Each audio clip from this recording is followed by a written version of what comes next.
प्रार्थना करेंगे। हमारे स्वर्गीय पिता, हम धन्यवाद करते हैं आज के दिन के लिए। एक बार फिर और हम आपके चरणों में हैं पिता। आपसे विनती करते हैं, आप प्रभु अपने वचन के द्वारा हम एक एक से बात करें। आपका वचन प्रभु आप हमें सिखाएं, हमें खोल कर दें प्रभु। एक एक जीवन में इस वचन का कार्य हो पिता, ऐसी विनती करते हैं प्रभु यीशु के पवित्र नाम में मांगते हैं, आमीन। सबसे पहली बात मैं उसको रिपीट करता हूं, हमने अब तक जो जो बातें सीखी हैं। सबसे पहली बात, यीशु ने वो जिम्मेदारी का वचन किसके लिए? यीशु की माता, यानी यीशु जिस स्त्री के गर्भ से जन्मे, वो मरियम क्रूस के सामने खड़ी है और यीशु के चेलों में से एक चेला यूहन्ना उधर सामने खड़ा है, बाकी चेले चले गए थे। यानी यीशु मरियम के बुढ़ापे का सहारा उसको जो चाहिए, उसकी जिम्मेदारी अपने चेले यूहन्ना को दे रहे हैं। इस बात से एक और बात हमें सीखने को मिलती है, वो क्या है? हमें ये बात सीखने को मिलती है कि ये मरियम ये कोई खास औरत नहीं है। खास औरत कैसे? जैसे रोमन कैथोलिक वाले लोग वो क्या बोलते हैं? वो बोलते हैं ये मरियम ये धन्य औरत है। धन्य औरत का मतलब ये कुछ खास है। और यीशु के पास यदि एक व्यक्ति को पहुंचना है तो इस मरियम की जरूरत है। मरियम मध्यस्थ है, मरियम मीडिएटर है, इसके द्वारा यीशु के पास जाया जा सकता है। इसलिए रोमन कैथोलिक लोग मरियम की मूर्ति बनाकर उसको पूजते भी हैं। इसलिए मरियम को उन्होंने यीशु की तरह वो पूजने का एक वो जगह दे रखा है। इस बात से जो यीशु कह रहे हैं, उस बात से हमें क्या मालूम पड़ता है? ये मरियम ये खास नहीं है, ये बाकी औरतों जैसी एक औरत है। हां, ये एक भक्त औरत थी, कुंवारी थी जब ये गर्भवती हुई। यीशु का जन्म कुंवारी के द्वारा हुआ। ये परमेश्वर से प्रेम करती थी, परंतु ये साधारण औरत थी जैसे बाकी औरतें हैं। ये बुढ़ापे में इसको सहारा चाहिए, बुढ़ापे में इसको आसरा चाहिए। इसलिए यीशु अपने चेलों में से एक चेले को यह जिम्मेदारी सौंप रहे हैं। यानी यह मरियम कोई खास नहीं है, यह बात हमने पहले उसमें हम सीख रहे हैं। और दूसरी बात हमने क्या सीखी? यीशु मसीह कहते हैं, हे पिता इन्हें क्षमा कर, क्योंकि ये नहीं जानते ये क्या करते हैं। यानी परमेश्वर, यानी स्वर्ग यदि क्षमा ना करे, इंसान को माफी नहीं है, इंसान माफी नहीं मांग रहा, लेकिन स्वर्ग माफ करने को तैयार है। और तीसरी बात हमने देखा, वो उद्धार का वचन। साथ में दो अपराधी टंगे थे। एक अपराधी ने यीशु की बातें सुनकर मन नहीं फिराया, परंतु दूसरे ने यीशु की बातों को सुनकर मन फिराया और कहता है कि हे प्रभु, जब तू अपने राज्य में आए मेरी भी सुधि लेना। यीशु उसी घड़ी कहते हैं, मैं तुझसे सच कहता हूं, आज ही तू मेरे साथ स्वर्ग लोक में होगा। और इस बात से हमें क्या मालूम पड़ता है? ये यीशु ही है जो एक व्यक्ति को उद्धार दे सकता है। आसमान के नीचे मनुष्यों के बीच में दूसरा कोई नाम नहीं। और इसके बाद चौथी बात हम देखते हैं, यीशु एली एली लमा सबक्थानी जो बोल रहे थे। यानी वो 3 घंटे वो भयानक उस आग में से निकल कर आए हैं। 3 घंटे प्राण और आत्मा में उधर कीमत देने के बाद, धर्मी होने के कारण, निर्दोष होने के कारण, जब पिता से विनती करी, पिता ने वो धर्मी होने के कारण उसकी प्रार्थना को सुना और वो वापिस उधर क्रूस पर आए। तब कहते हैं एली एली लमा सबक्थानी। यानी हमें क्या आभास होता है, वो कितना कष्ट में से लौट कर आए हैं, कैसे वो अलगाव की पीड़ा, पिता से अलग होने का वो दर्द इन वचनों के द्वारा हमने देखा। और पांचवी बात हमने देखा, यीशु कहते हैं कि मैं प्यासा हूं। लोगों ने पानी नहीं दिया, सिरका दिया, और जब सिरका यीशु ने चखा, पीना नहीं चाहा, परंतु क्या बोला, पूरा हुआ। वो बात पिछली बार हमने देखी थी, क्या पूरा हुआ, वो बात हमने देखी थी। इसी में मैं चाहूंगा और थोड़ा सा हम इसको समझें, क्योंकि बहुत गहरा विषय है और बहुत जरूरी विषय है, बहुत महत्वपूर्ण विषय है। मैं चाहूंगा इसको और थोड़ा हम समझें। जब यीशु कहते हैं, हम पढ़ेंगे उस वचन को, यूहन्ना 19 अध्याय उसका 30 वचन, 28 से 30 वचन हम पढ़ेंगे। यूहन्ना 19 अध्याय 28 से 30 वचन। इसके बाद यीशु ने यह जानकर कि अब सब कुछ पूरा हो चुका, इसलिए कि पवित्र शास्त्र में जो कहा गया वह पूरा हो, कहा, मैं प्यासा हूँ। वहाँ सिरके से भरा हुआ एक बर्तन रखा था, अतः उन्होंने सिरके में भिगोए हुए स्पंज को जूफे पर रखकर उसके मुंह से लगाया। जब यीशु ने वह सिरका लिया तो कहा, पूरा हुआ, और सिर झुकाकर प्राण त्याग दिए। हाँ, इधर यीशु क्या कहते हैं, पूरा हुआ। हालांकि हमने ये विषय पिछली बार सीखा था, लेकिन और थोड़ा हम इसमें आज देखेंगे। यीशु कहते हैं सब कुछ पूरा हुआ। सवाल उठता है क्या पूरा हुआ, वो थोड़ा हमने पिछली बार देखा था। और कैसे पूरा हुआ, अगर हम पहले आदम को देखें, जब परमेश्वर ने पहले आदम को बनाया, अदन की वाटिका में उसको रखा, और अदन की वाटिका में उस इंसान ने फैसला किया कि मैं अपनी मर्जी से चलूंगा, मुझे परमेश्वर नहीं चाहिए, मैं खुद ही परमेश्वर बनूंगा, मैं खुद परमेश्वर के तुल्य हूंगा। और जब ये फैसला किया, वो परमेश्वर की महिमा से गिर गया, परमेश्वर की महिमा से रहित हो गया। और जैसे ही उसने फैसला किया, वो पाप के कब्जे में आ गया, पाप का गुलाम बन गया। कैसे हम देखते हैं कि वो पाप का गुलाम बन गया? अपनी गलती मानने को तैयार नहीं है, अपना पाप मानने को तैयार नहीं है, परमेश्वर पर उंगली उठा रहा है। और फिर उनके जब औलाद हुई, 2 लड़के जब हुए, वो पाप का असर हम उन लड़कों में भी देख सकते हैं, उनकी संतानों में भी देख सकते हैं। कैसे एक बड़े लड़के कैन ने अपने ही छोटे भाई को जान से मारा, यानी पाप का गुलाम बन गया। सारी मानव जाति आज पाप का गुलाम है, सारी मानव जाति, हर मनुष्य पाप का गुलाम है। और आत्मा में उसी घड़ी मर गया जिस घड़ी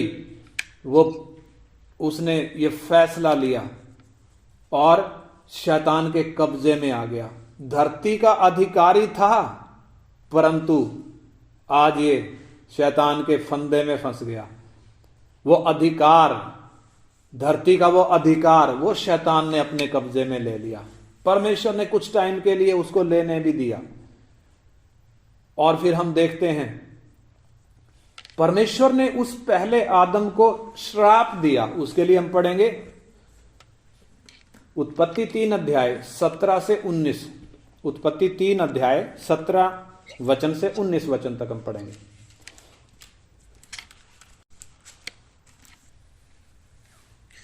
और आदम से उसने कहा, तूने जो अपनी पत्नी की बात सुनी और जिस वृक्ष के फल के विषय में मैंने तुझे आज्ञा दी थी कि तू उसे ना खाना, उसको तूने खाया है, इसलिए भूमि तेरे कारण शापित है।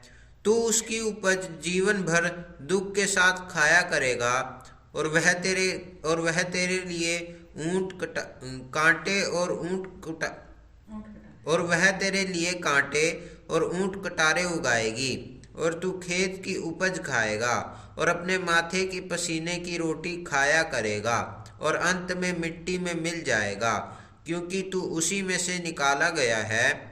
तू मिट्टी तो है और मिट्टी ही में फिर मिल जाएगा। हाँ, इधर परमेश्वर ने आदम को श्राप दिया, पसीने की रोटी खाएगा। और भूमि तेरे कारण श्रापित है, तेरे लिए कांटे और ऊंट कटारे उगाएगी। तू मिट्टी है और मिट्टी ही में मिल जाएगा। यानी परमेश्वर का श्राप हम इंसान पर देख सकते हैं, और आज भी ये श्राप इंसान के ऊपर, मानव जाति के ऊपर है। और इसके अलावा हम देखते हैं उसका 22 से 24 वचन भी पढ़ें। उत्पत्ति 3 अध्याय का 22 से 24।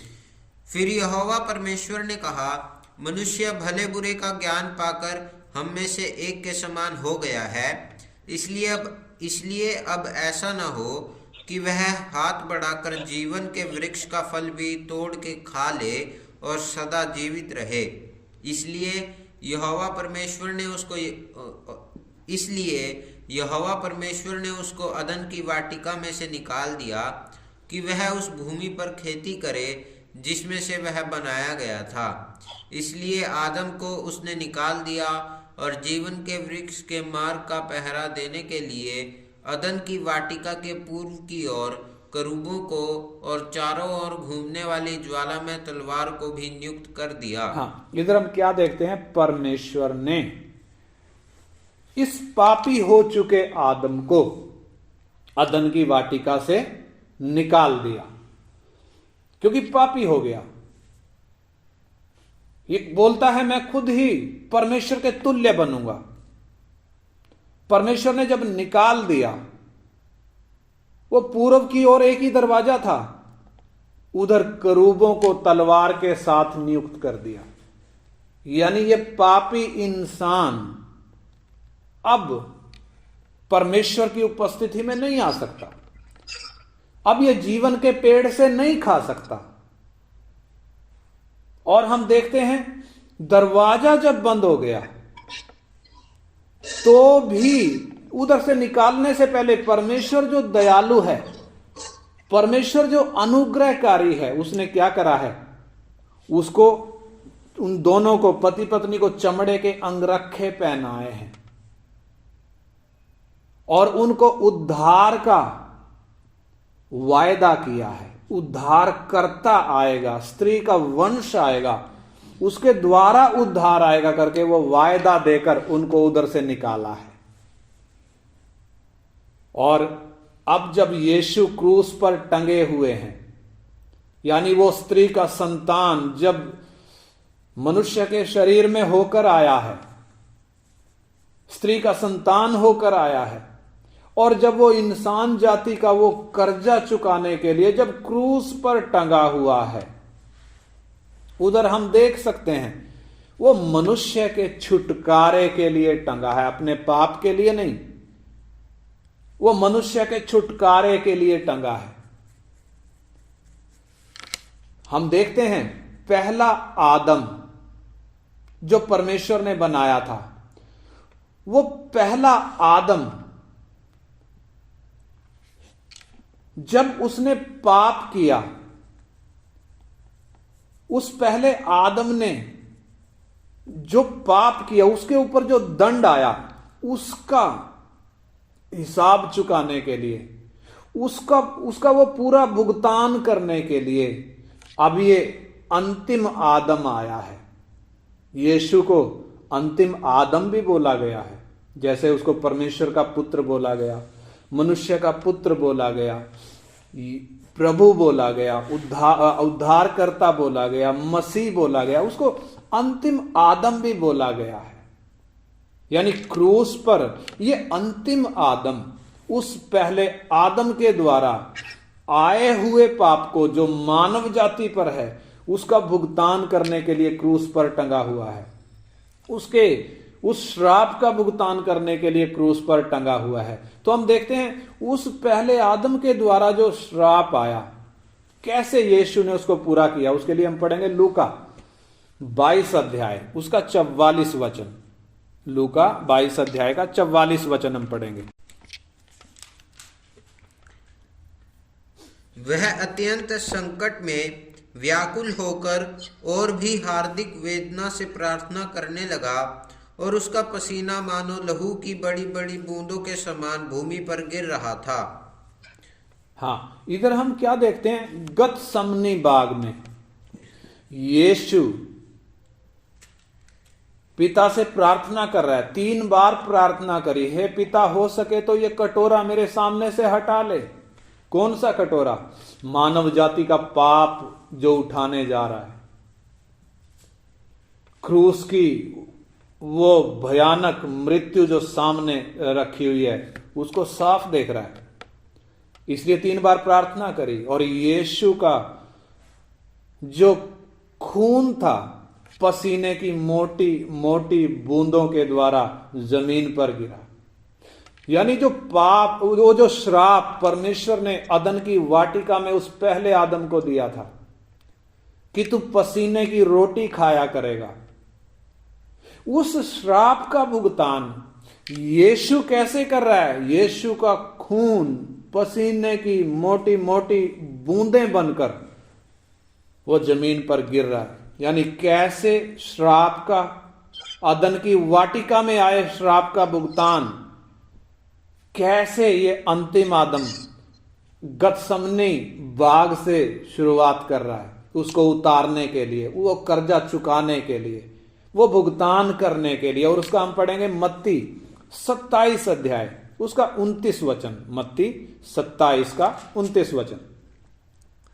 और कांटों का मुकुट गूंथ कर उसके सिर पर रखा और उसके दाहिने हाथ में सरकंडा दिया। हाँ, कांटों का मुकुट गूंथ कर उसके सिर पर रखा।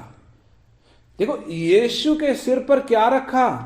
कांटों का मुकुट गूंथ कर, कांटों का ताज गूंथ कर, जैसे कंटीले तार बाड़ के तौर पर लगाए जाते हैं, ऐसे कांटों का ताज यीशु के सिर पर लगाया गया। क्यों लगाया गया? वो ये बोला गया कि वो यहूदियों का राजा है करके, और राजा का सम्मान वो कैसे कर रहे हैं? सम्मान नहीं, उपहास कर रहे हैं, मजाक कर रहे हैं, अपमान कर रहे हैं, ठट्ठों में उड़ा रहे हैं। इसलिए वो राजा जो मुकुट पहनता है, वो मुकुट की जगह में उसको क्या पहनाया? कांटों का ताज पहनाया। और हम देखते हैं वो अदन की वाटिका में इंसान पर जो श्राप आया, कौन सा? भूमि तेरे लिए कांटे उगाएगी, भूमि तेरे लिए ऊंट कटारे उगाएगी। यीशु ने उस श्राप का भुगतान कैसे किया? सिर पर कांटों का ताज लगाया गया। और मालूम है, बड़े बड़े कांटे जब उसके सिर में घुसे, खून की धारा बह निकली। यानी इंसान को श्राप से मुक्त कराने के लिए यीशु को क्या बनना पड़ा? गलाती 3 का 13 पढ़ेंगे। गलातियों की पत्री 3 अध्याय 13 वचन। गलाती 3 का 13।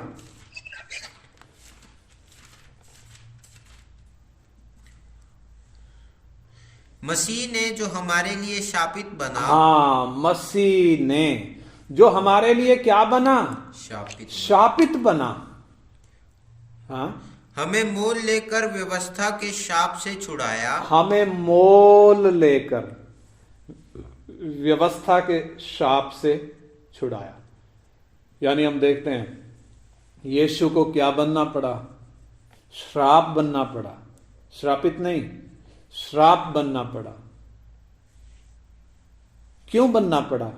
ताकि हमें श्राप से मुक्त करे। इसलिए कांटों का ताज सिर पे है, इसलिए पसीने की रूप में खून की मोटी मोटी बूंदें जमीन पर गिरी हैं।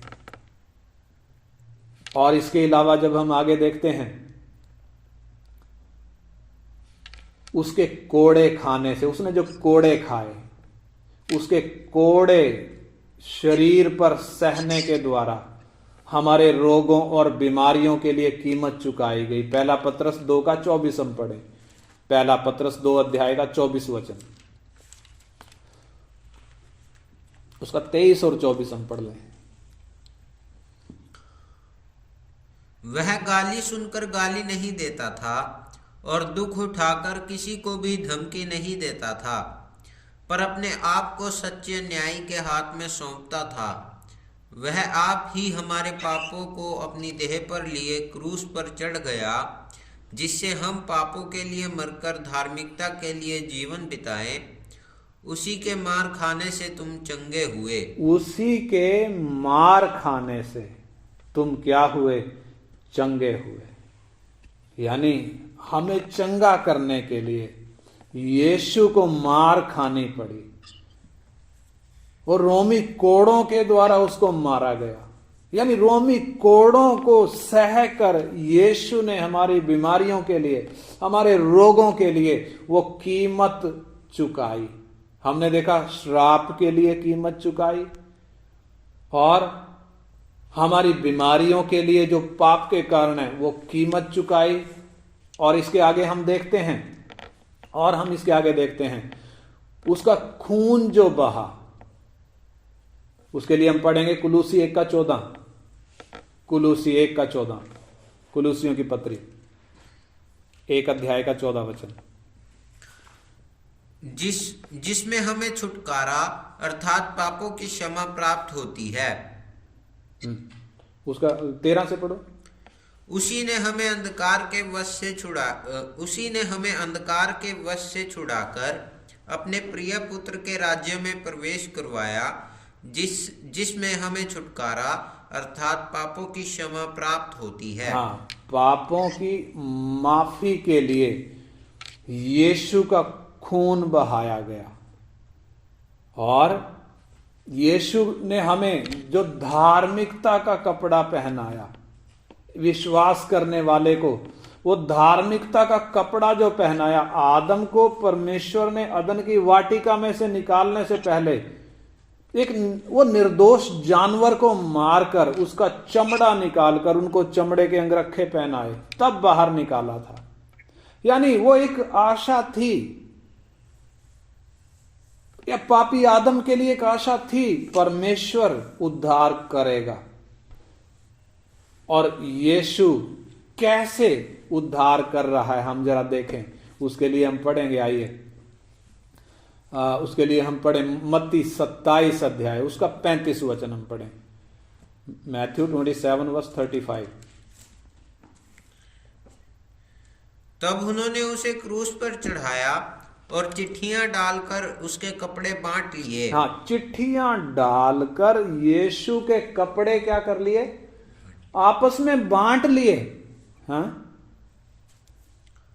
और वहां बैठकर उसका पहरा देने लगे। हाँ, यीशु के कपड़े बांट लिए। उसका 34-35 दोबारा पढ़ो। उन्होंने पित्त मिलाया हुआ दाखरस उसे पीने को दिया, परंतु उसने चक्कर पीना ना चाहा। तब उन्होंने उसे क्रूस पर चढ़ाया और चिट्ठियां डालकर उसके कपड़े बांट लिए। चिट्ठियां डालकर उसके कपड़े बांट लिए। मरकुस 15:24 पढ़े। मरकुस 15:24।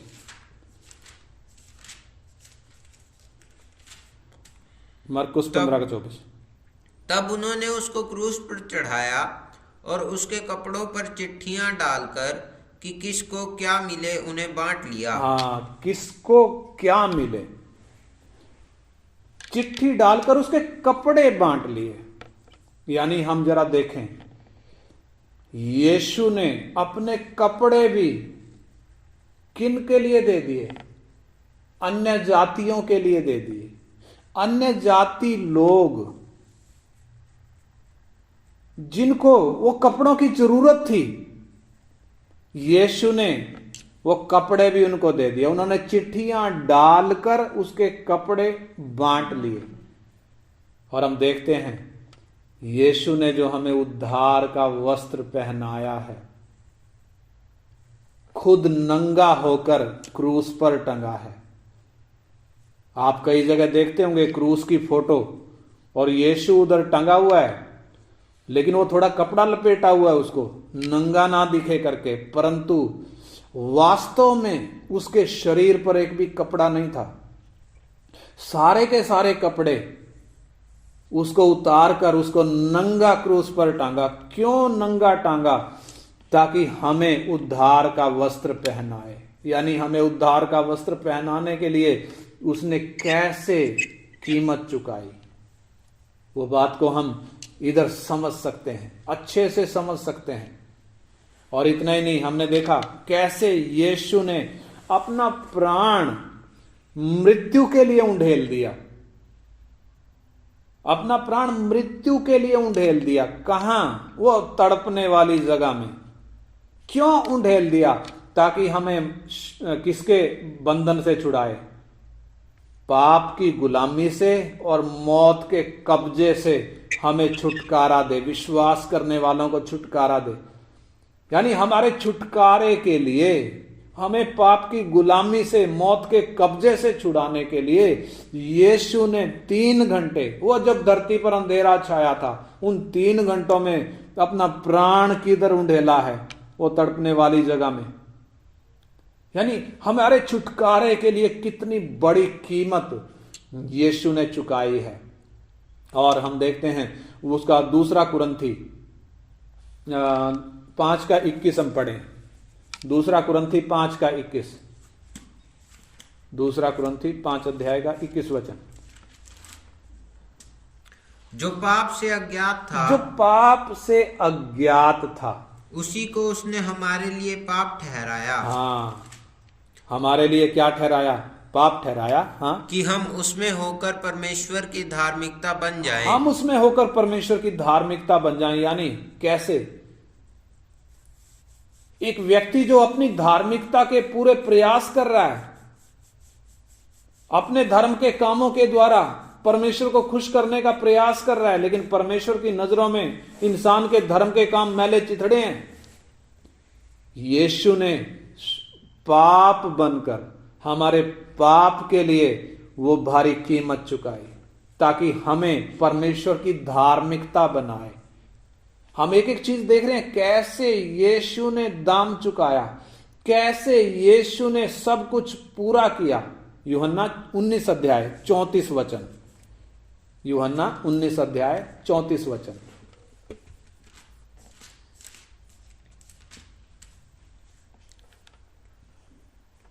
परंतु सैनिकों में से एक ने बर्छे से उसका पंजर भेदा। हाँ, सैनिकों में से एक ने क्या किया?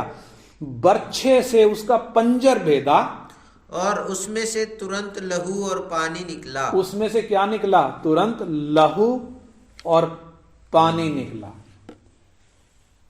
लहू तो ठीक है, चलो लहू निकला, लेकिन पानी कैसे निकला? वो पानी क्या बता रहा है? अब और लहू बाकी नहीं है, सारा लहू निकल गया। यानी आप सोच कर देखें, यीशु ने हमारे छुटकारे के लिए अपने खून की लास्ट बूंद भी दे दी। वो भाला जो मारा है, किधर मारा है? रिब्स में मारा है, इधर पंजर में मारा है। और पंजर में जब लगा है, सीधे दिल में जाकर घुसा है। दिल में जो लास्ट बूंद थी, बाकी शरीर का खून तो पहले ही नुचड़ चुका है, लेकिन दिल में थोड़ा सा खून बाकी था, वो भी भाला मारकर निकाल लिया गया। यानी मैं और आप जरा सोच कर देखें, हमारे छुटकारे के लिए कैसे उसने कीमत चुकाई है। और ये जो खून और पानी निकला है, इससे हमें क्या समझ में आता है? वो पहले आदम को जरा हम देखें। जब पहला आदम परमेश्वर ने बनाया, उसको परमेश्वर ने भारी नींद में डाल दिया, क्योंकि उसके लिए एक सहायक बनाना था। तो सहायक को कैसे बनाया? आदम को गहरी नींद में डालकर उसकी एक पसली निकाली, और पसली को परमेश्वर ने स्त्री बना दिया। और जब आदम को जगाकर स्त्री को सामने लेकर आया, तब ये आदम क्या कहता है? ये मेरी हड्डियों में की हड्डी और मेरे मांस में का मांस है। इसका नाम नारी होगा, क्योंकि ये नर में से निकाली गई है। और वो दोनों एक तन होंगे करके, उधर हम दूसरा अध्याय उत्पत्ति का उधर 21 से 24 में पढ़ सकते हैं घटना। यानी पहले आदम के पसली में से उसके जीवन साथी को निकाला, और ऐसे ही यीशु के पसली में जब भाला मारा है तो ये दो चीजें हम निकलते हुए देखते हैं, खून और पानी। ये खून और पानी क्या दिखा रहा है? ये खून और पानी दिखा रहा है खून जिसके द्वारा यीशु एक पापी को, पश्चाताप करने वाले पापी को खून से धोकर साफ करता है। और पानी, वो पानी के बपतिस्मा को दिखाता है जिसमें एक पापी पाप से मन फिराते हुए उधर पानी में डूबता है और एक समर्पण करता है कि अब मैं यीशु के पीछे चलूंगा, अब मैं यीशु के लिए जीऊंगा। यानी यीशु के इस पसली में से निकलने वाले खून और पानी के द्वारा कौन आ रहा है? कलीसिया आ रही है। जैसे पहले आदम के पसली में से कौन आई? हव्वा आई। ऐसे ही ये अंतिम आदम की पसली में से ये खून और पानी के द्वारा ये कलीसिया आ रही है। यानी देखो किस तरीके से हम देखते हैं यीशु ने कीमत अदा करी है, कीमत अदा करी है। और हमने वो भी पढ़ा, परमेश्वर ने आदम को अदन की वाटिका से निकाल दिया और उधर दरवाजे पर, पूर्व में जो दरवाजा था, उधर करूबों को और ज्वाला में तलवार को जो हर तरफ घूमती थी उसको नियुक्त कर दिया ताकि आदम अब दोबारा अंदर ना आ सके, जीवन के पेड़ से ना खा सके। और हम देखते हैं यीशु ने इसको कैसे पूरा किया, ये कीमत कैसे चुकाई, ये आदम फिर से दोबारा अंदर प्रवेश कर सके, जीवन के पेड़ में से खा सके, फिर से परमेश्वर की उपस्थिति में आ सके, परमेश्वर के साथ संगति कर सके। इसके लिए यीशु ने कैसे कीमत चुकाई हम पढ़ेंगे। उसके लिए जकरिया 13:7, जकरिया 13 अध्याय उसका 7 वचन, पुराने नियम में जकरिया नबी की भविष्यवाणी की पुस्तक 13 अध्याय उसका 7 वचन।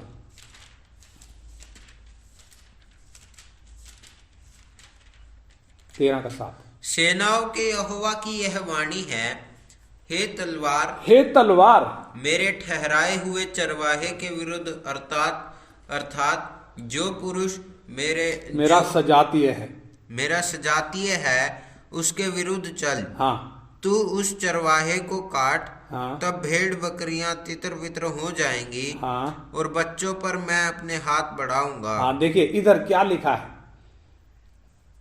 मैं फिर से बताता हूं, जकरिया 13 अध्याय 7 वचन।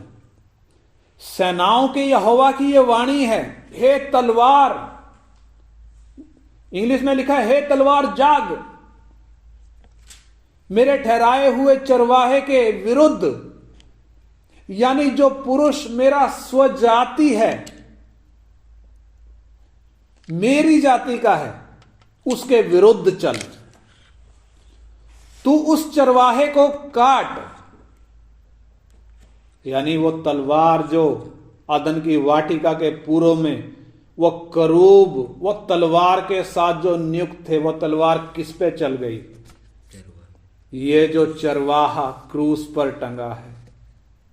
ये कहता है सच्चा चरवाहा मैं हूं, सच्चा चरवाहा अपनी भेड़ों के लिए अपना प्राण देता है, अच्छा चरवाहा मैं हूं।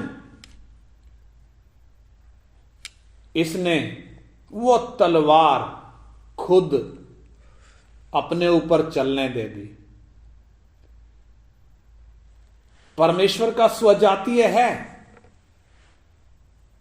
हम मनुष्य परमेश्वर के स्वजातीय नहीं है। ये चरवाहा और वो तलवार, वो ज्वाला में तलवार इस चरवाहे पर क्यों चली? ताकि दरवाजा खुल जाए। इंसान के लिए जो दरवाजा बंद हो गया था, हम देख सकते हैं इंसान कैसे ढूंढता फिर रहा है, तरह तरह के द्वारा कैसे भक्ति, योग साधना, पूजा पाठ के द्वारा कैसे परमेश्वर को ढूंढ रहा है, कहां कहां जाकर ढूंढ रहा है, क्योंकि दरवाजा बंद था।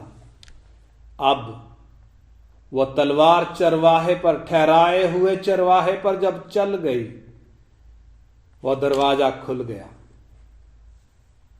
और दरवाजा जब खुल गया, यीशु क्या कहते हैं? यूहन्ना 10 अध्याय उसका 10 का 9 वचन हम पढ़ेंगे। यूहन्ना 10 अध्याय और उसका 9 वचन हम पढ़ेंगे। 10 का 9। द्वार मैं हूं। हाँ, यीशु देखो क्या कह रहा है, द्वार मैं हूं। यदि कोई मेरे द्वारा भीतर प्रवेश करे, यदि कोई मेरे द्वारा भीतर प्रवेश करे तो उद्धार पाएगा। तो उद्धार पाएगा। यानी दरवाजा यीशु कैसे? यीशु दरवाजा कैसे? दरवाजे पर जो तलवार थी, वो तलवार अपने ऊपर चलने दे दी। क्रूस की मृत्यु के द्वारा यीशु पर वो तलवार चल गई, तब जाकर हमारे लिए वो दरवाजा खुला। इसलिए जो व्यक्ति ये वचन सुनकर मन फिराता है, अपने पाप से पश्चाताप करता है और इस यीशु की ओर फिरता है, वो ही उस दरवाजे से प्रवेश कर सकता है। यानी इसलिए यीशु कह रहा है सब कुछ पूरा हुआ। क्या पूरा हुआ? श्राप का पूरा दाम चुका दिया, उद्धार का वस्त्र पहनाने के लिए पूरा दाम चुका दिया, इंसान को पाप से छुड़ाने के लिए, मौत से छुड़ाने के लिए पूरा दाम चुका दिया, इंसान के रोगों और बीमारियों के लिए पूरा दाम चुका दिया। इंसान ने जो पाप के काम किए हैं, जो पाप के दाग लगे, उनको मिटाने के लिए पूरा दाम चुका दिया और इंसान को फिर से परमेश्वर के पास लाने के लिए, फिर से परमेश्वर से उसका मेल कराने के लिए पूरा दाम चुका दिया। इसलिए कहता है, क्या कहता है? सब पूरा हुआ। सब पूरा हुआ करके उसने अपना प्राण दिया है। इसलिए आइए हम प्रार्थना करें। क्या हमें एहसास होता है मेरे पापों के लिए कितनी बड़ी कीमत परमेश्वर ने चुकाई है? मुझ पापी के लिए मुझे फिर से परमेश्वर के उपस्थिति में बहाल करने के लिए कितनी बड़ी कीमत मेरे लिए चुकाई गई है। आइए हम इन वचनों को मनन करते हुए प्रार्थना करें। Hallelujah, hallelujah. पिता का धन्यवाद जिसने हमसे प्रेम किया। हम तो बैरी थे, हम तो क्रोध की संतान थे, हम तो इस संसार की रीति पर चलने वाले थे, हम तो आज्ञा ना मानने वाले थे, हम तो अपने पापों अपराधों में मरे हुए थे। हमने तो परमेश्वर के खिलाफ बलवा किया था, लेकिन उसको ये भाया कि हमारे छुटकारे के लिए ये बड़ी कीमत चुकाए। इसलिए यूहन्ना बपतिस्मा दाता जब यीशु को देख रहा है, कहता है देखो ये परमेश्वर का मेमना है जो जगत का पाप उठा ले जाता है। मेरे और आपके पाप को यीशु ने उठाया। क्या हमें एहसास होता है? हे पापी, तेरा पाप एक ने उठाया है, क्रूस पर प्राण देकर तुझे छुड़ाने के लिए पूरी कीमत चुकाई है। क्या तुझे एहसास है? Hallelujah, hallelujah. पिता, हम आपका धन्यवाद करते हैं आपके इन वचनों के लिए। प्रभु, आपने जो अपने वचन हमें खोल कर सिखाए हैं प्रभु, हमारे लिए सुसमाचार आपने सुनाया है। हमारे पापों के लिए कीमत चुका दी गई है। धन्यवाद करते हैं पिता। ये वचन एक एक के हृदय में कार्य करें प्रभु।